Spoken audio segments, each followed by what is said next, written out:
इस ध्वज की शान निराली है, इसकी पहचान निराली है, जो जहां इस पर मिट जाए वो जहां किस्मत वाली है।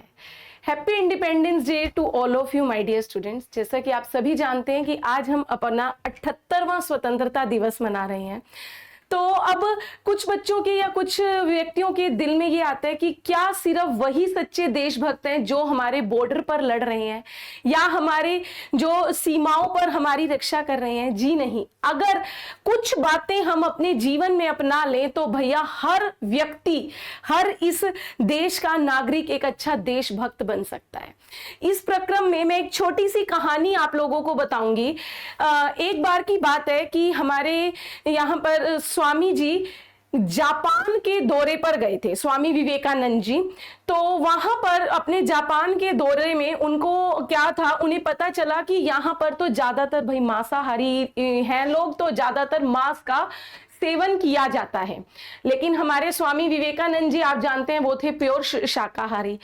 तो इस प्रक्रम में उन्होंने क्या किया, 3 दिन तक लगातार कुछ नहीं खाया और उन्होंने यही निश्चय किया था कि मैं जब तक यहाँ हूं मैं नहीं खाऊंगा पीऊंगा।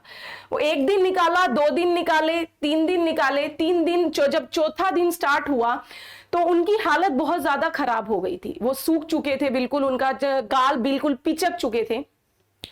तो इसी स्थिति में एक बच्चे की नजर उन पर पड़ती है। वो बच्चा आता है स्वामी जी के पास। उसने पूछा स्वामी जी से कि क्या हुआ आपको, आपकी हालत ऐसी क्यों? तो जब स्वामी जी ने उसे पूरा हाल बताया कि मैं शाकाहारी हूं, मैंने यहाँ 3 दिन से कुछ नहीं खाया है, तो वो बच्चा दौड़ के जाता है और थोड़ी देर के बाद स्वामी जी के पास आता है।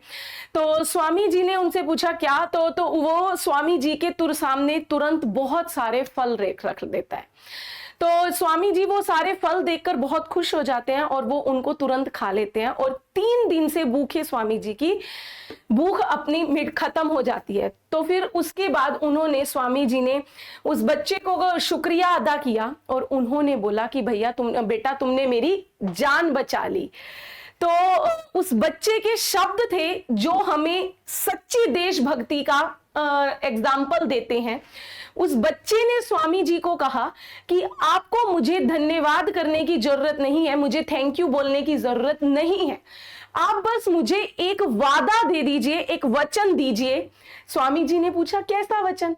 तो उन्होंने उस बच्चे ने ये बोला कि मुझे सिर्फ आपसे इतना वादा चाहिए कि जब आप अपने देश में वापस लौटेंगे, अपने देश भारत में जाएंगे, तो वहां जाके आप किसी से ये मत कहिएगा कि आप मेरे देश में 3 दिन तक भूखे रहे थे। ये उदाहरण है उस बच्चे की सच्ची देशभक्ति का। तो जरूरी नहीं है कि हम सबको भी बॉर्डर पर जाकर लड़ना है। हमारे जो स्वतंत्रता सेनानी थे, उन्होंने जो हमें नारे दिए, जो हमें बातें सिखाई थी, अगर हम उन बातों का पालन कर लें, जैसे हमें दिया गया, गांधी जी ने दिया अहिंसा परमो धर्मा, तो अगर हम आज की डेट में हिंसा छोड़ के अहिंसा के मार्ग पर चलें, ये नहीं कि सिर्फ एक, सभी, ये हमारी देशभक्ति का नमूना होगा। फिर हम सब चाहते हैं कि हमारे सभी के घरों में या हमारे इस देश में बदलाव आए, भगत सिंह देश में फिर से पैदा हो, भगत सिंह पैदा हो, लेकिन ये कोई नहीं चाहता कि मेरे घर से भगत सिंह पैदा हो। तो भैया अगर हम इस सोच को हटाएं कि नहीं, हमें बदलाव अपने ही घर से लाना है, अपनी ही सोच से लाना है, और बोला जाता है कि हमारा देश अनेकता में एकता रखता है, तो कहां है वो अनेकता में एकता? आज की डेट में क्या हो गया कि जॉइंट फैमिलीज, लोग अलग अलग, और जॉइंट फैमिलीज छोड़िए, यहाँ पर आप भाई भाई को नहीं देखना चाह रहा। तो हम क्यों ना उस चीज को हटाएं, क्यों ना हम सबको साथ लेकर आगे बढ़ें, सबका साथ सबका विकास।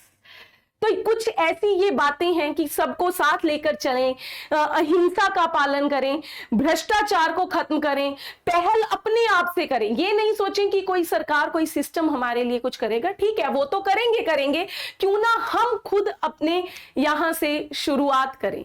तो अभी जैसे मैंने बोला था कि वो जहां किस्मत वाली है जो इस ध्वज पर मर मिटे, तो भैया वो अगर हम इन बातों को अपनाएंगे तो हमारी जहां उससे ज्यादा किस्मत किस्मत वाली है। जरूरी नहीं है हमें बॉर्डर पर जाकर खून बहाना है, अपनी जान लुटानी है। हम अगर अपने जो हमारे सैनिक बॉर्डर पर शहीद हो जाते हैं, अगर हम उनके लिए अगर हम अपने देश में इस तरीके से सुख शांति अमन बरकरार रखेंगे ना, तो यही हमारी सच्ची श्रद्धांजलि होगी उन देशभक्तों के बलिदान के लिए। तो उम्मीद करती हूं आप सभी भी इन बातों को अपनाकर अच्छी अपने उन शहीदों को एक सच्ची श्रद्धांजलि देंगे। Thank you.